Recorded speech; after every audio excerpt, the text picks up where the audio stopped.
everybody, it's Miss Y here on Maker Monday. Today's project is a 3D room. This is the room that I made. Let's take a closer look and see what's inside.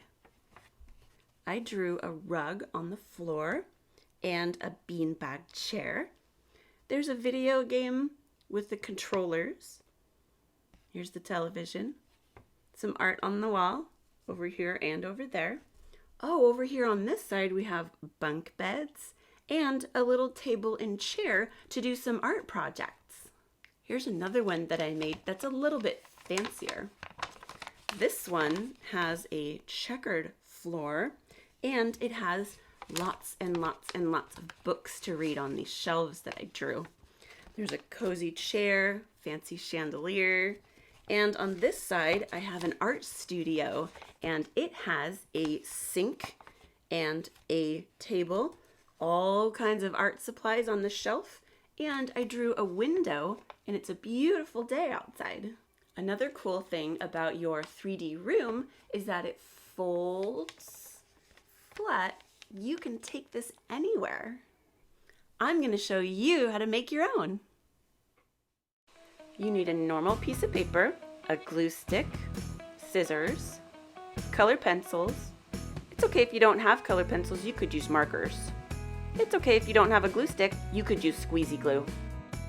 The first thing is to make your rectangle paper into a square. We're going to cut off a strip. So to make sure you have a perfect square, take one corner, curl it over and line it up. Just do the best that you can.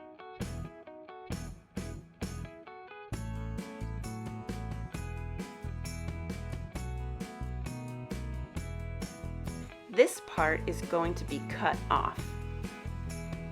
Here we go, get your scissors and carefully just cut in a straight line. Do the best that you can. If it's not perfect, it's a-okay. This piece of paper will make an excellent bookmark. Now we're going to open the paper and see how I have one fold going diagonally. We need another fold going diagonally again. We're going to fold it the opposite way, corner across the page to the other corner, line it up the very best that you can, and crease it nice and tight. Open it up and you should see a nice X going across your paper. Now we need to fold it straight up and down and straight across. Two more folds. Let's start with going up and down. Fold your paper in halvesies. Not diagonal this time, just straight across. Match it up the very best that you can. Give it a really good solid crease. And when you open it up, ta-da! We have our X that we started with. Now we have one going up and down. The next thing we do, the last one, we need one more fold going across. Fold your paper in halvesies one last time. Give it a nice good crease, and ta-da! We see 4 folds, an X and a plus. The next thing we need is our scissors. We're going to cut from the center all the way down. Now it doesn't matter which one you choose. It could be this one, as long as it's one of the folds that's straight up and down. We're going to cut all the way just to the center and then we're going to stop. This is going to make your paper look like a pair of shorts. See? A walking pair of shorts. Now our paper is ready for drawing. There's one last step before we get into it.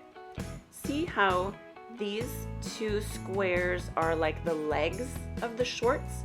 One of those legs, we're not going to draw anything on it. So let's just draw a big fat X on one of the legs. It doesn't matter which one. That's going to remind us, don't draw anything on that leg.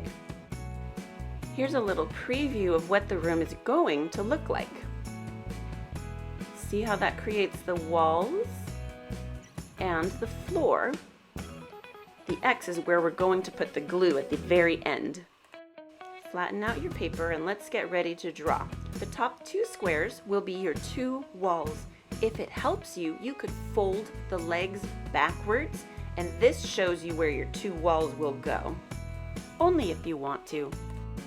The leg that does not have the X on it, this is going to be your floor. This is where I draw my rug.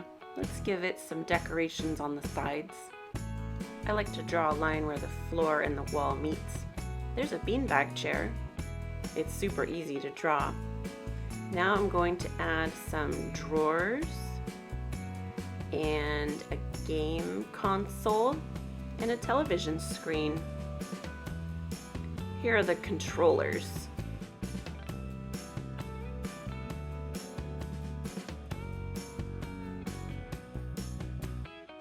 Let's decorate the walls any way that you want.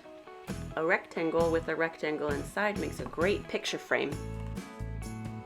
You are the artist, so you get to draw anything that you want for your room. Here are the bunk beds with their pillows. Of course, you need a way to get up to the top bunk. I'm adding things to keep me busy. I love making art projects. So here's a table and a simple chair for my art table. Of course, more art on the wall. When you're happy with everything you drew, it's time to add some color.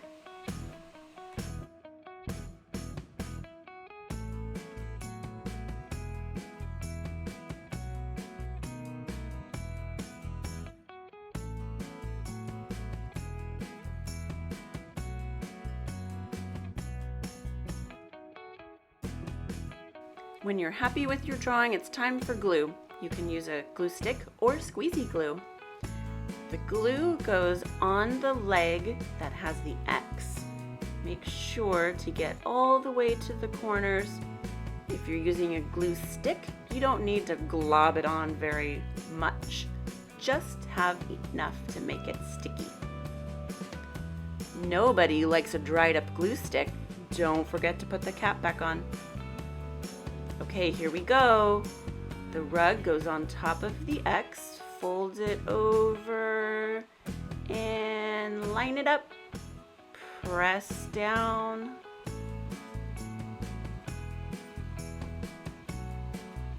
Yes! Now it's time to have some fun with your room. I bet you probably have some toys or things around the house that are just the right size to go into your room. You could even put two rooms together to make one big one. Hi guys! Hi Melissa! You could make a background for a collectible figure. You could make a sewing room or a living room.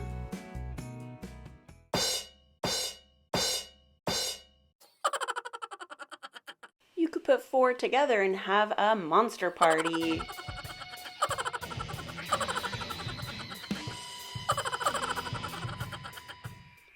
Good job, makers. See you next time.